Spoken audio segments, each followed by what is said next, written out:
La red neuronal es la base de todo el conocimiento y de toda la memoria. Joachim Fuster. Antes se pensaba que las ideas, los recuerdos o los conocimientos estaban alojados en distintos módulos cerebrales. El neurocientífico español afincado en los Estados Unidos, Joachim Fuster, fue uno de los primeros en desafiar este concepto y proponer que la memoria surge de la interconexión de la gran red que es el cerebro. En este capítulo de Redes, Punset y Fuster charlan sobre la creación de los recuerdos y sobre los distintos tipos de memoria. También desarrollamos los 12 consejos del neurocientífico Paco Mora para mantener un cerebro saludable.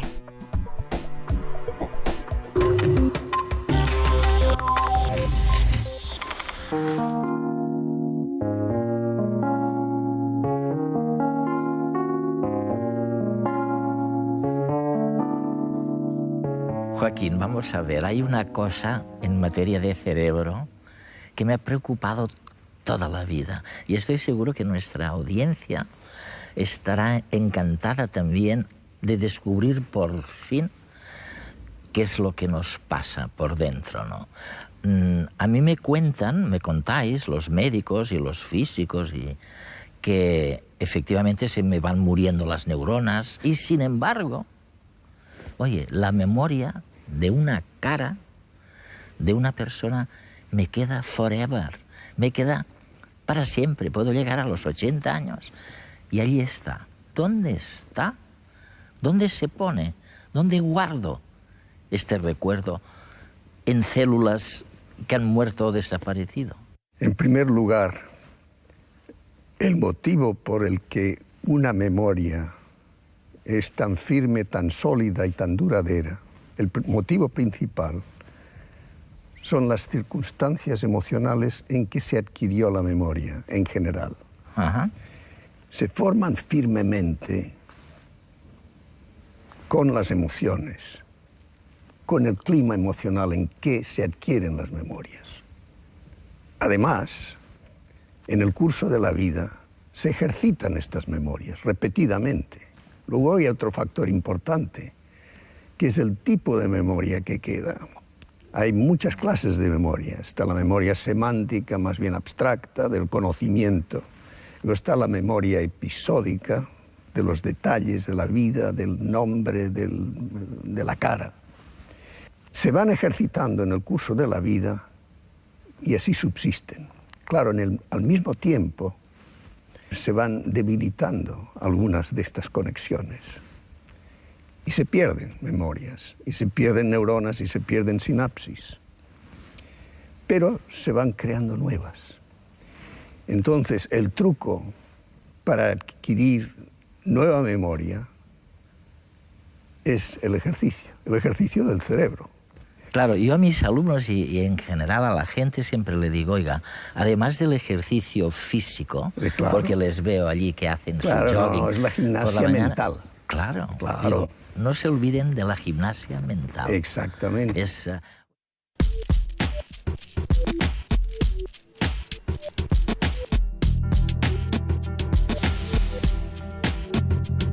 Hasta hace poco se creía que a partir de los 40 comenzaban a morir y morir neuronas, irremediablemente. Menudo panorama nos dejaba eso. Un cerebro casi vacío, rígido, incapaz de aprender. Por suerte, ahora sabemos que no se mueren, aunque sí disminuyen el volumen y las conexiones entre ellas. Son las células más duras y resistentes del organismo. Nacen nuevas neuronas toda la vida, sobre todo en el área del cerebro dedicada al aprendizaje y la memoria, pero para ello hay que estimularlas. El cerebro es el órgano más complejo del cuerpo. Pesa casi 1,5 kilos y contiene más de 100.000 millones de neuronas distribuidas en complejísimas redes. Llega a la edad madura a los 30 años y a partir de ahí empieza a envejecer. Para retrasar este envejecimiento, podemos seguir los 12 consejos del neurocientífico español Paco Mora, que nos ayudan a posponer la llegada de enfermedades como el Alzheimer, el Parkinson o la demencia senil. Consejos para un cerebro sano. 1. Comer menos. Comer más de lo que necesitamos aumenta el estrés oxidativo del organismo, que agrede a las proteínas, a los lípidos, al ADN y al cerebro.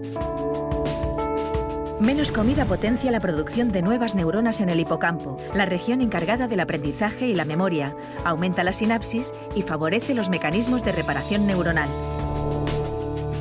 2. Deporte de forma regular. Mens sana in corpore sano. Al practicar deporte aeróbico de forma habitual y continuada, segregamos unas sustancias que repercuten en una mayor plasticidad del cerebro. Se potencian las sinapsis entre neuronas, la clave del aprendizaje y la memoria. 3. Hacer ejercicio mental todos los días. Jubilarse no implica sentarse en el sofá de casa a ver la tele, hacer crucigramas o leer. Debemos estimular la mente con retos. Por ejemplo, aprender un idioma nuevo.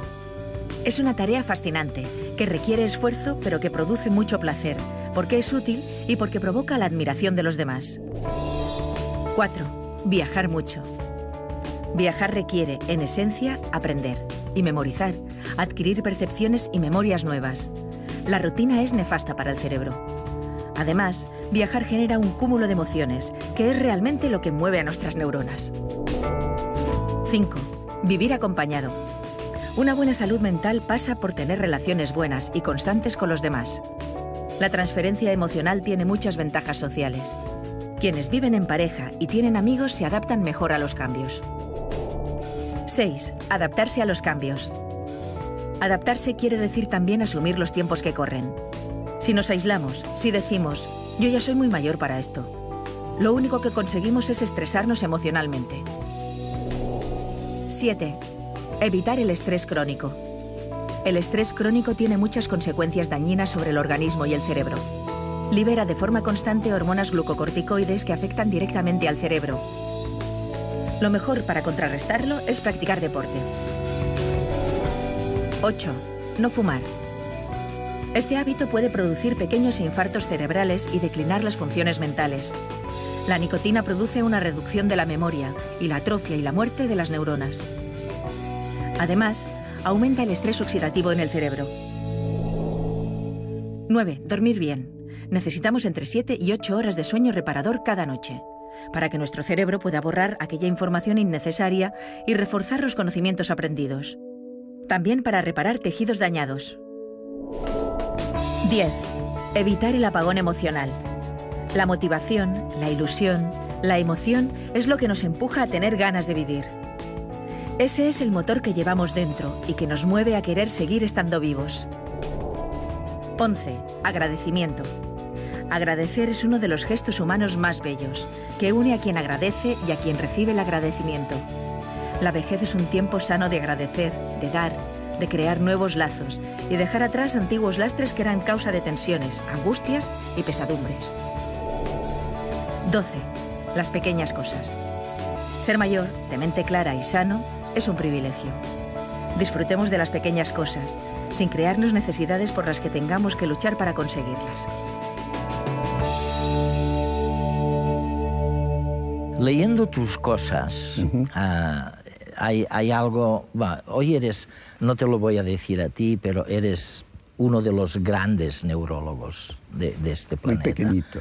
Bueno, pero de verdad, has sido el primero en cantidad de cosas. Y en una cosa que fuiste el primero, fue en constatar que realmente lo que tú llamas el conocimiento no estaba fijo o inserto o localizado en una parte especial del cerebro. Era lo que llamabais, me parece, la concepción modular del cerebro. Sí. Y dices, eso es el pasado. Lo es. Tú dices. Lo es. ¿Por qué lo sustituyes eso? Por la red. Por la red. La red es la clave.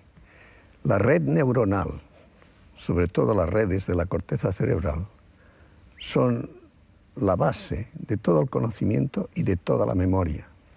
Se forman a lo largo de la vida con la experiencia, por el establecimiento de conexiones.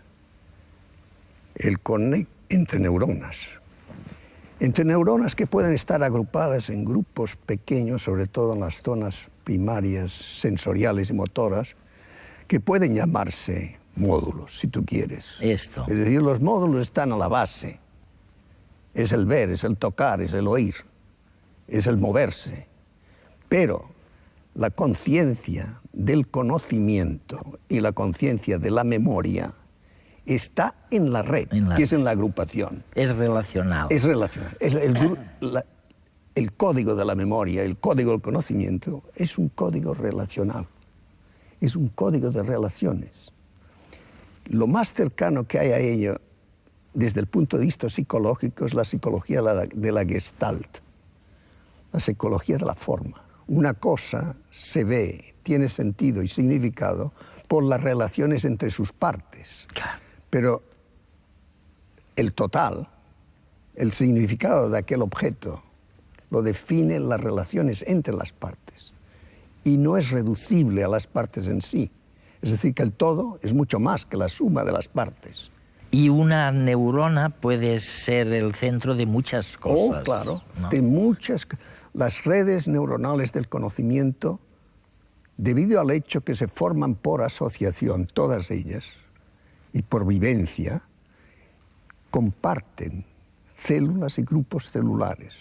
Es decir, que un grupo celular puede ser parte de muchas redes, de muchísimas redes. O sea, corrígeme si a ver si he entendido bien. Quiero decirte que si yo me fijo en la estructura de la neurona para saber qué pasa con el conocimiento, sí, no voy a ir muy lejos. No vas a ir muy lejos. Es como... ¿Por qué? Porque el código de la cognición es un código relacional a nivel de la red y es irreducible a las partes. Es decir, hacer lo que tú decías sería como pretender entender el significado de lo que dice la carta escrita estudiando la composición química de la tinta. Esto. ¿Comprendes? No entenderás nunca, porque el lenguaje, escrito o hablado, es un lenguaje relacional, es un código relacional. Relaciones entre letras, entre palabras, entre significados semánticos. Es decir, que no se puede reducir a sus partes mínimas.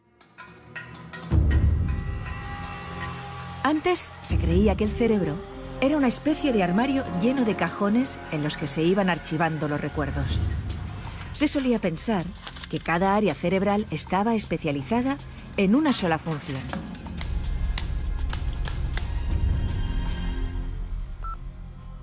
No obstante, los avances en neurociencia en las 3 últimas décadas han permitido desmontar esa visión del cerebro. Hoy en día sabemos que no se trata de una máquina con piezas, como un coche, sino de una red muy compleja, con millones de neuronas interconectadas y distribuidas por toda la corteza cerebral, como Internet. Cada una de esas neuronas cumple con infinidad de funciones y forma parte de numerosas redes. Para entenderlo un poco mejor, imaginemos que el cerebro fuera una orquesta y cada uno de los músicos una neurona. Cuando interpretan una nueva partitura, ejercen roles distintos. Intervienen de forma diferente y establecen relaciones variadas entre ellos. Por ejemplo, puede que en una pieza al principio solo se activen la sección de vientos y los violines, y más tarde se incorpore el resto de la orquesta. Eso sí, para que suene bien, deben sincronizarse, estar atentos a lo que hacen los demás, seguir el mismo ritmo, compartir afinación. Además, cada uno puede participar en innumerables partituras, y una misma orquesta o red neuronal puede servir para interpretar varios tipos de partitura distintos.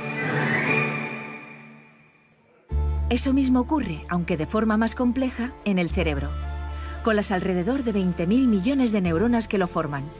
Los conocimientos o las memorias que aprendemos son redes de neuronas entrelazadas por enlaces sinápticos, por conexiones entre las células nerviosas. Es así como adquirimos nuevas memorias y el cerebro las guarda en redes distribuidas. Mis memorias son distintas de las tuyas porque las relaciones se han formado de modo distinto, con elementos aleatorios que son distintos para mí y para ti, pero compartimos ciertas redes en común. que son las redes de la cultura, el ambiente en que hemos vivido, las leyes del léxico, del lenguaje. Y eso queda. Eso queda y está por encima de todo, porque es el resultado de la repetición de redes más chicas, más pequeñas, que están a la base de esas redes, porque están organizadas de modo jerárquico, ¿entiendes? A nivel más bajo está la memoria sensorial, motora, primaria. Esta sí que se puede reducir a módulos, ¿entiendes? Ciertas partes del cerebro. Pero cuando nos salimos de allá y subimos a las zonas asociativas de la corteza, la memoria se va haciendo más interconexa, más compleja, más amplia y más difusa. Esto también le da solidez, porque puede perderse algunas de las vías de acceso a ella, pero otras quedan. Tú te fijas muy bien que cuando te encuentras que no recuerdas el nombre de una persona, empiezas a tantear en tu mente las distintas circunstancias en que las has visto, para poder enganchar con aquella asociación y aquello te lleva a ello. Desgraciadamente, de todos modos, a veces cuanto más buscas, menos recuerdas. Esto es el factor emotivo, la inhibición que te hace olvidar algo. Exacto, que no es justamente lo que ¿no? Un psiquiatra como tú, ¿intuíais que el cerebro era algo tan sofisticado, tan complicado, con sus fases, sus relaciones, sus percepciones iniciales?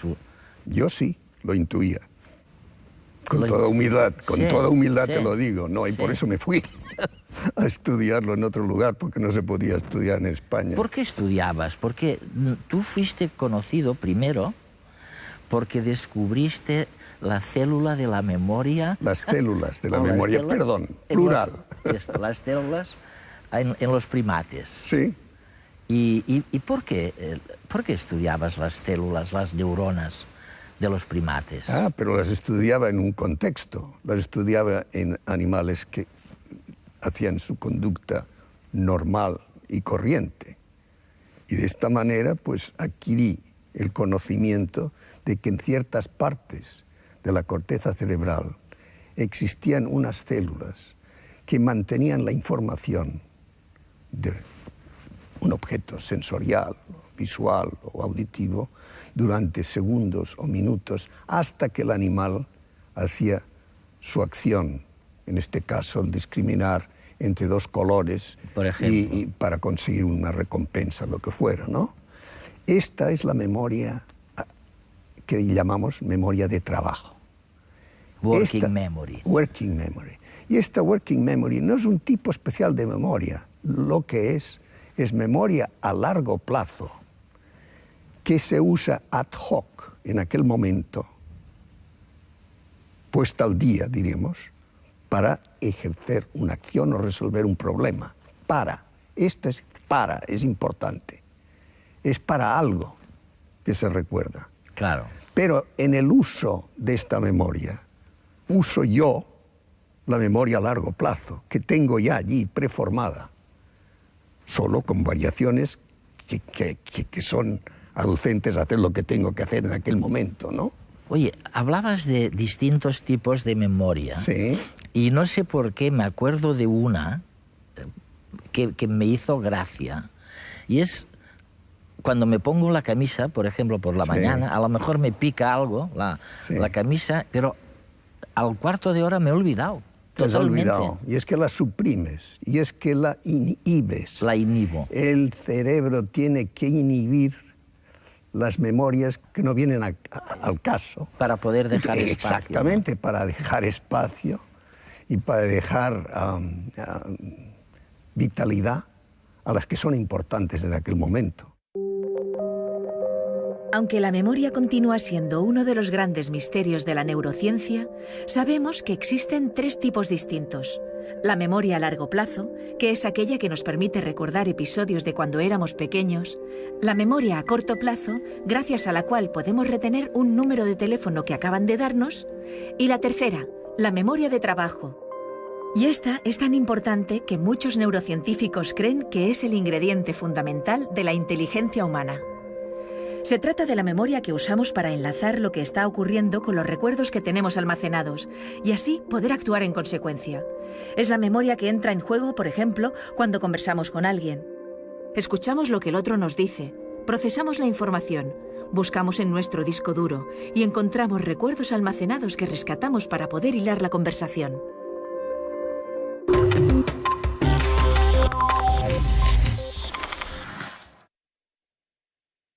¿Qué hacemos con el cerebro? Todo. Nos ajustamos al medio ambiente. El cerebro es la interfase que hay entre nosotros y el medio ambiente. Cuando digo medio ambiente, no quiero decir solo el ambiente externo, sino el ambiente interno, el milieu interno. Entonces, en el curso de la evolución se ha desarrollado sobre todo la corteza muchísimo, muchísimo. Y en el ser humano sí, ha adquirido propiedades muy peculiares que le permiten dos cosas fundamentales. Una es el lenguaje, es un medio de ajuste al medio ambiente, y la otra es la predicción. Es decir, que todas las funciones que llamamos ejecutivas, todas tienen un futuro, todas. La memoria de trabajo, el planeamiento, la toma de decisiones, la conciencia creadora, todas miran al futuro. Voy a hacer esto para esto, para esto, para esto. Tengo que hacer esto, tengo que decidir. Tengo que. Oye, tú has hablado en algún lugar, no sé dónde, de lo que es el conocimiento perceptual, que supuestamente está en la parte posterior de la cabeza, vamos. Mayormente. Y lo distingues del ejecutivo, cognitivo complejo. Exacto. Por el que guías realmente el quehacer. El quehacer de cada día. Exactamente. ¿Esto es así? En líneas generales es así. Hay relaciones entre los dos sectores, sí, muy íntimas, como es natural, porque los dos participan en el ciclo percepción-acción. Percibo y esto educa, informa mi acción. Mi acción produce cambios en el medio ambiente y estos los percibo, con lo cual se realimenta el sistema. Oye, dime, por ejemplo, ¿tú percibes una persona amiga que además es muy bella y muy inteligente? Y eso lo percibes supuestamente con con mis redes neuronales, sobre todo de la corteza posterior. Exacto. Y también con líneas de influjo de los centros emocionales del cerebro y de la estética. Estos colorean mi visión de aquella persona. Y además se relacionan con la memoria que tengo ya de aquella persona o de otras parecidas para informar cómo tengo que reaccionar en aquel momento a aquella persona. Entonces entran en función las redes anteriores de la corteza frontal. Esto. Exactamente. Y informan y modulan mi conducta, mi lenguaje. El lenguaje es un ejemplo clarísimo del ciclo percepción-acción. Yo estoy hablando contigo. Hay dos ciclos que funcionan aquí, el tuyo y el mío. Yo hablo, esto produce ciertas reacciones en tu cerebro. Tú procesas lo que yo digo e informas lo que vas a decir. Te informa lo que vas a decir. Dices, yo te escucho. Mi ciclo funciona haciendo lo mismo. Es decir, que estamos engarzados en dos ciclos de percepción-acción.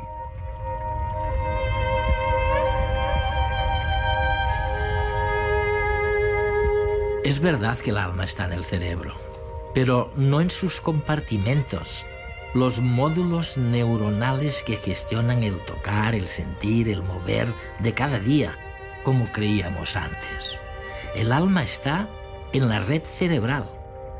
El gran neurocientífico español Joaquín Fuster fue el primero en sugerir que la base del conocimiento surge de la interconexión entre los distintos módulos cerebrales. Y ese cuchicheo entre los distintos compartimentos del cerebro es el que da lugar a la cognición. No es raro que sea así.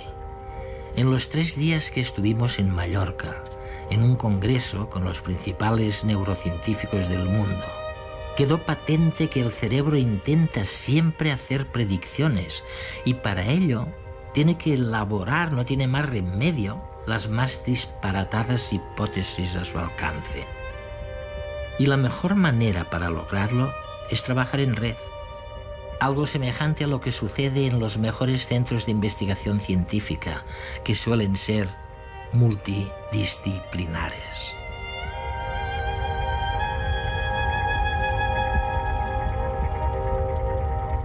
La solidez y durabilidad de un recuerdo están relacionadas con las circunstancias emocionales en las que se ha adquirido.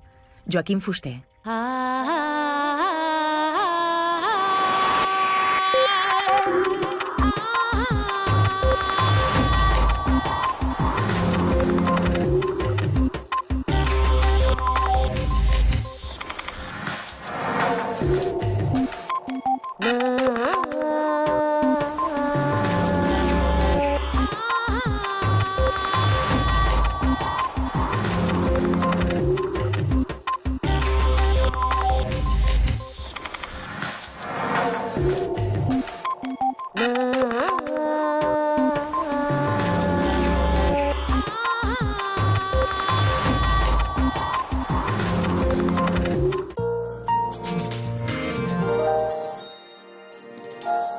A lo largo de la vida, con la experiencia, por el establecimiento de conexiones,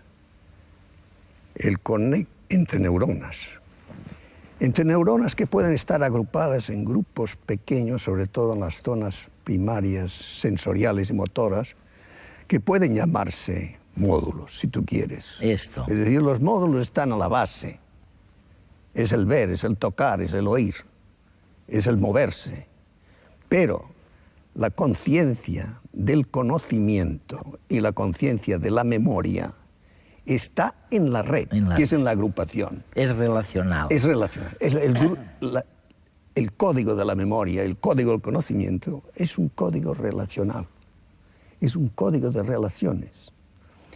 Lo más cercano que hay a ello, desde el punto de vista psicológico, es la psicología de la Gestalt, la psicología de la forma. Una cosa se ve, tiene sentido y significado por las relaciones entre sus partes. Claro. Pero el total, el significado de aquel objeto, lo definen las relaciones entre las partes. Y no es reducible a las partes en sí. Es decir, que el todo es mucho más que la suma de las partes. Y una neurona puede ser el centro de muchas cosas. Oh, claro, ¿no? de muchas. Las redes neuronales del conocimiento, debido al hecho que se forman por asociación, todas ellas, y por vivencia, comparten células y grupos celulares.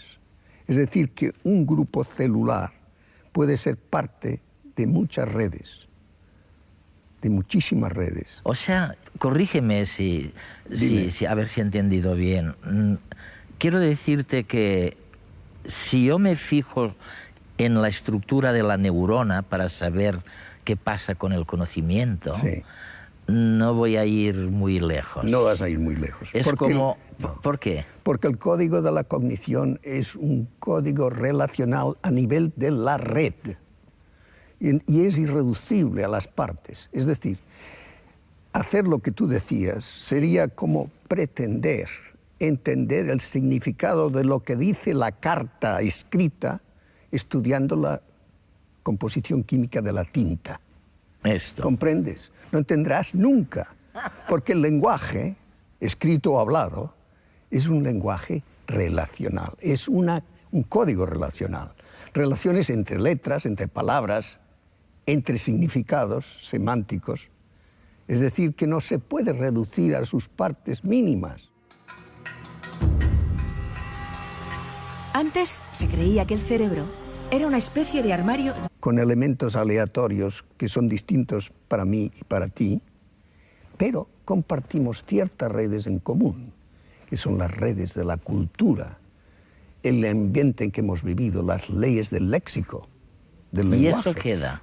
Eso queda y está por encima de todo, porque es el resultado de la repetición de redes más chicas, más pequeñas, que están a la base de esas redes, porque están organizadas de modo jerárquico, ¿entiendes? A nivel más bajo está la memoria sensorial, motora, primaria. Esta sí que se puede reducir a módulos, ¿entiendes? Ciertas partes del cerebro. Pero cuando nos salimos de allá y subimos a las zonas asociativas de la corteza, la memoria se va haciendo más interconexa, más compleja, más amplia y más difusa. Esto también le da solidez, porque puede perderse algunas de las vías de acceso a ella, pero otras quedan. Tú te fijas muy bien que cuando te encuentras que no recuerdas el nombre de una persona, empiezas a tantear en tu mente las distintas circunstancias en que las has visto, para poder enganchar con aquella asociación y aquello te lleva a ello. Desgraciadamente, de todos modos, a veces cuanto más buscas, menos recuerdas. Esto es el factor emotivo, la inhibición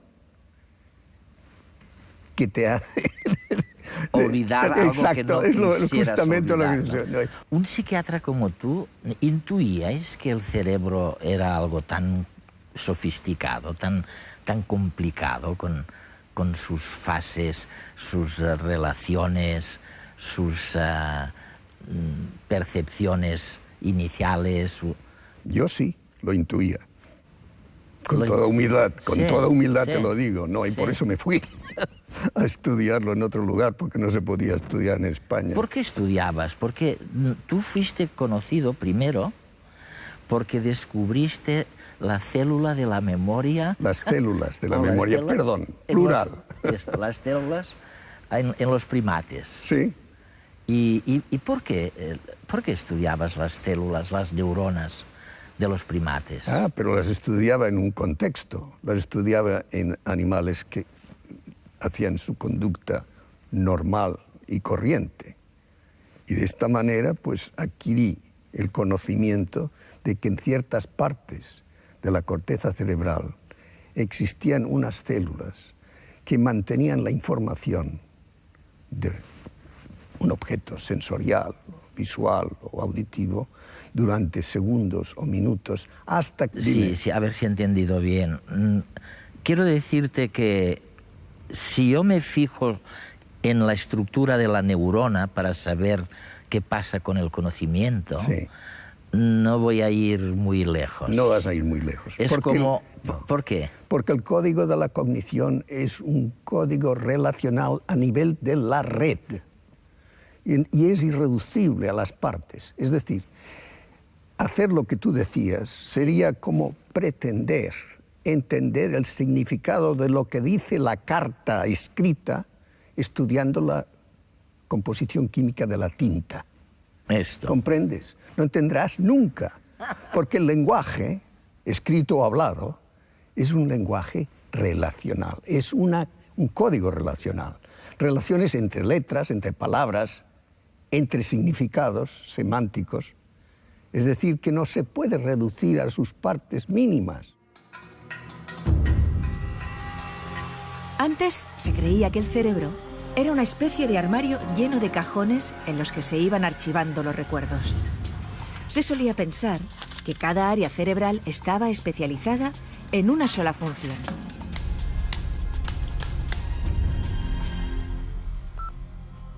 No obstante, los avances en neurociencia en las 3 últimas décadas han permitido desmontar esa visión del cerebro. Hoy en día sabemos que no se trata de una máquina con piezas, como un coche, sino de una red muy compleja, con millones de neuronas interconectadas y distribuidas por toda la corteza cerebral, como Internet. Cada una de esas neuronas cumple con infinidad de funciones y forma parte de numerosas redes. Para entenderlo un poco mejor, imaginemos que el cerebro fuera una orquesta y cada uno de los músicos una neurona. Cuando interpretan una nueva partitura, ejercen roles distintos. Intervienen de forma diferente y establecen relaciones variadas entre ellos.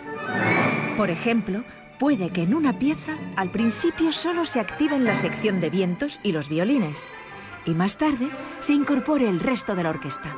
Eso sí, para que suene bien, deben sincronizarse, estar atentos a lo que hacen los demás, seguir el mismo ritmo, compartir afinación. Además, cada uno puede participar en innumerables partituras, y una misma orquesta o red neuronal puede servir para interpretar varios tipos de partitura distintos. Eso mismo ocurre, aunque de forma más compleja, en el cerebro, con las alrededor de 20.000 millones de neuronas que lo forman. Los conocimientos o las memorias que aprendemos son redes de neuronas entrelazadas por enlaces sinápticos, por conexiones entre las células nerviosas. Es así como adquirimos nuevas... Lo más cercano que hay a ello, desde el punto de vista psicológico, es la psicología de la Gestalt, la psicología de la forma. Una cosa se ve, tiene sentido y significado por las relaciones entre sus partes.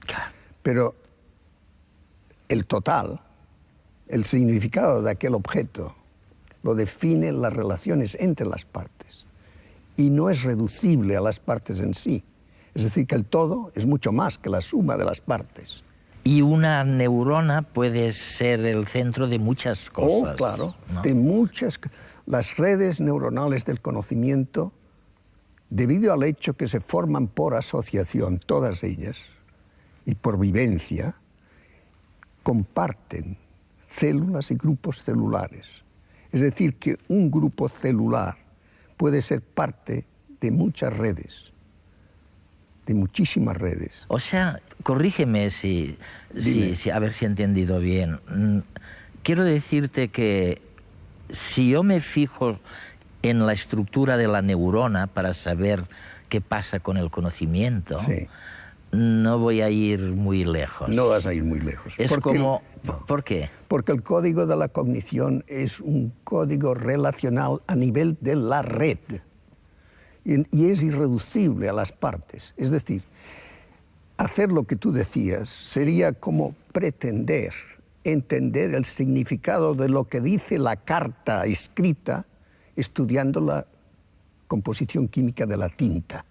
Esto. ¿Comprendes? No entenderás nunca, porque el lenguaje, escrito o hablado, es un lenguaje relacional, es un código relacional.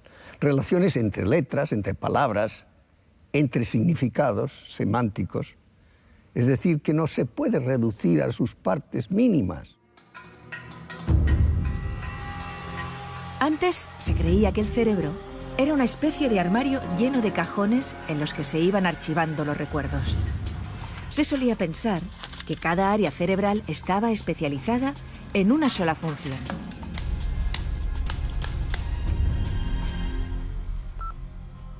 No obstante, los avances en neurociencia en las 3 últimas décadas han permitido desmontar esa visión del cerebro.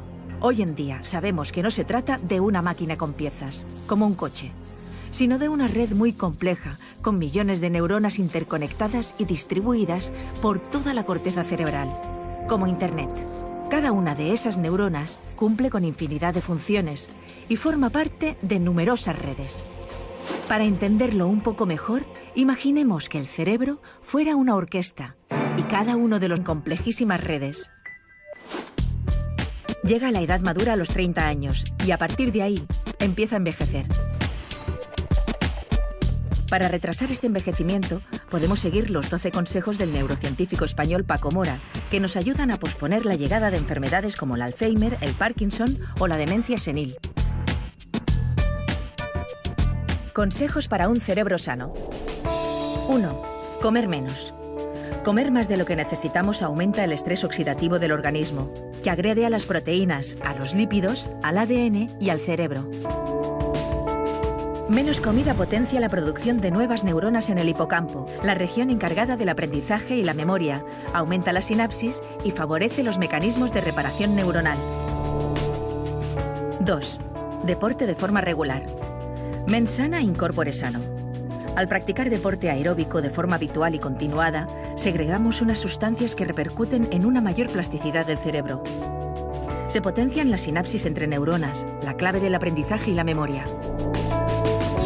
3. Hacer ejercicio mental todos los días. Jubilarse no implica sentarse en el sofá de casa a ver la tele, hacer crucigramas o leer. Debemos estimular la mente con retos. Por ejemplo, aprender un idioma nuevo. Es una tarea fascinante, que requiere esfuerzo pero que produce mucho placer, porque es útil y porque provoca la admiración de los demás. 4. Viajar mucho. Viajar requiere, en esencia, aprender y memorizar, adquirir percepciones y memorias nuevas. La rutina es nefasta para el cerebro. Además, viajar genera un cúmulo de emociones, que es realmente lo que mueve a nuestras neuronas. 5. Vivir acompañado. Una buena salud mental pasa por tener relaciones buenas y constantes con los demás. La transferencia emocional tiene muchas ventajas sociales. Quienes viven en pareja y tienen amigos se adaptan mejor a los cambios. 6. Adaptarse a los cambios. Adaptarse quiere decir también asumir los tiempos que corren. Si nos aislamos, si decimos, yo ya soy muy mayor para esto, lo único que conseguimos es estresarnos emocionalmente. 7. Evitar el estrés crónico. El estrés crónico tiene muchas consecuencias dañinas sobre el organismo y el cerebro. Libera de forma constante hormonas glucocorticoides que afectan directamente al cerebro. Lo mejor para contrarrestarlo es practicar deporte. 8. No fumar. Este hábito puede producir pequeños infartos cerebrales y declinar las funciones mentales. La nicotina produce una reducción de la memoria y la atrofia y la muerte de las neuronas. Además, aumenta el estrés oxidativo en el cerebro. 9. Dormir bien. Necesitamos entre 7 y 8 horas de sueño reparador cada noche. Ahora sabemos que no se mueren, aunque sí disminuyen el volumen y las conexiones entre ellas. Son las células más duras y resistentes del organismo. Nacen nuevas neuronas toda la vida, sobre todo en el área del cerebro dedicada al aprendizaje y la memoria, pero para ello hay que estimularlas. El cerebro es el órgano más complejo del cuerpo. Pesa casi 1,5 kilos y contiene más de 100.000 millones de neuronas distribuidas en complejísimas redes. Llega a la edad madura a los 30 años y a partir de ahí empieza a envejecer. Para retrasar este envejecimiento, podemos seguir los 12 consejos del neurocientífico español Paco Mora, que nos ayudan a posponer la llegada de enfermedades como el Alzheimer, el Parkinson o la demencia senil. Consejos para un cerebro sano. 1. Comer menos. Comer más de lo que necesitamos aumenta el estrés oxidativo del organismo, que agrede a las proteínas, a los lípidos, al ADN y al cerebro. Menos comida potencia la producción de nuevas neuronas en el hipocampo, la región encargada del aprendizaje y la memoria, aumenta la sinapsis y favorece los mecanismos de reparación neuronal. 2. Deporte de forma regular. Mens sana in corpore sano. Al practicar deporte aeróbico de forma habitual y continuada, segregamos unas sustancias que repercuten en una mayor plasticidad del cerebro.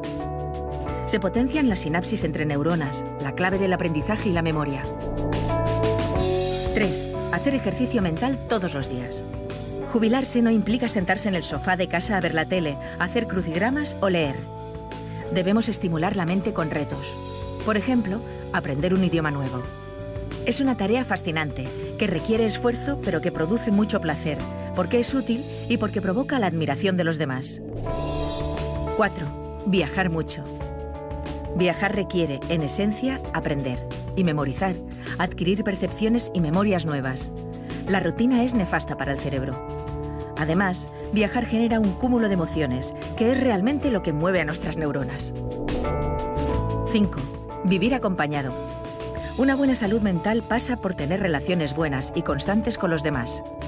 La transferencia emocional tiene muchas ventajas sociales. Quienes viven en pareja y tienen amigos se adaptan mejor a los cambios. 6. Adaptarse a los cambios. Adaptarse quiere decir también asumir los tiempos que corren. Si nos aislamos, si decimos, yo ya soy muy mayor para esto, lo único que conseguimos es estresarnos emocionalmente. 7. Evitar el estrés crónico. El estrés crónico tiene muchas consecuencias dañinas sobre el organismo y el cerebro. Libera de forma constante hormonas glucocorticoides que afectan directamente al cerebro